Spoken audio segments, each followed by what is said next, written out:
2019년 말부터 2020년 초 전 세계 경제 지표에 빨간불이 켜질 전망이다.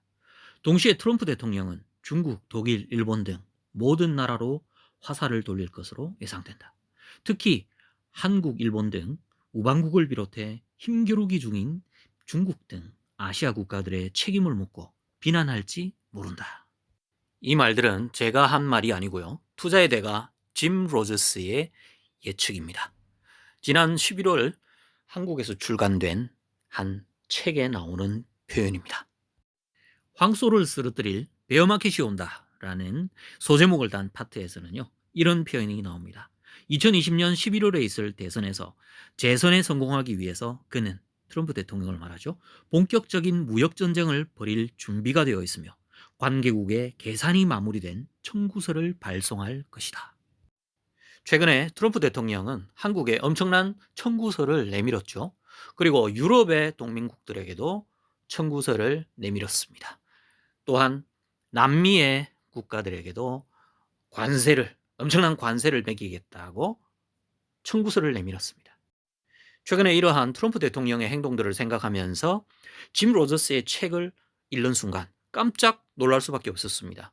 왜냐하면 짐 로저스의 책이 벌써 몇 달 전에 기획되고 출간되었으니까 정확히 트럼프 대통령의 행동을 예상했다는 것이죠. 짐 로저스의 표현을 조금 더 들려드리겠습니다. 트럼프는 무역전쟁에서 좀 더 정확히는 트럼프 대통령 자신이 승리를 거두리라 믿고 있다. 안타깝게도 그는 역사보다 자신이 우위에 있다고 여기는 듯하다. 나는 이것이 우리가 베어마켓을 맞이하게 될 단초가 될 것으로 본다. 짐 로저스는 베어마켓이 오는 가장 큰 이유로 무역전쟁과 환율전쟁을 꼽았습니다. 그 근거들이 될 만한 짐 로저스의 표현들을 좀 더 읽어보도록 할까요? 최근 몇 년 동안 보호무역주의가 고조되는 분위기 속에서 근린 궁핍화 정책이 점차 모습을 드러내고 있다. 경기 침체에 대응해 관세 장벽을 쌓는 등의 조치를 취하는 것을 근린 궁핍화 정책이라 부른다.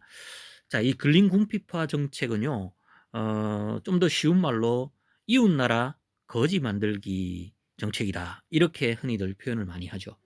이 관세 장벽, 관세 폭탄을 매길 뿐만 아니라 자국의 통화 가치를 떨어뜨려서 환율에 유리한 그런 위치를 점하게 만드는 그런 정책을 이 근린 궁핍화 정책이라고 말하는 거죠. 특히 지금 미국이 그런 정책을 쓰고 있고 특히 또 대표적으로는 일본이 이런 이웃나라 거지 만들기 정책을 사용하고 있습니다. 안 그래도 이 부분에 대한 지적을 짐 로저스가 아주 잘 해놓았습니다. 계속 한번 볼까요? 이러한 보호무역주의 정책을 취하는 대표적인 나라가 미국과 일본이다. 특히 일본의 경우 인위적인 엔저 정책을 고수함으로써 인접국과 경쟁국에 고스란히 피해를 끼치고 있다. 한국은 일본의 아베노믹스를 겨냥하며 엔화 약세에 의존하지 말고 구조적인 개혁 노선을 취할 것을 지속적으로 요구해왔다. 짐 로저스가 아주 정확하게 지적한 거죠. 바로 이 아베노믹스의 본질은요. 그냥 한국이라는 이웃 나라를 거지로 만들겠다라는 그러한 정책에 불과한 것입니다. 엔화를 의도적으로 떨어뜨려 가지고 이 원화와의 경쟁력에서 우위에 점하겠다는 거죠. 바로 일본의 수출 상품의 경쟁력을 가져오게 하기 위한 그런 전략이라는 것입니다.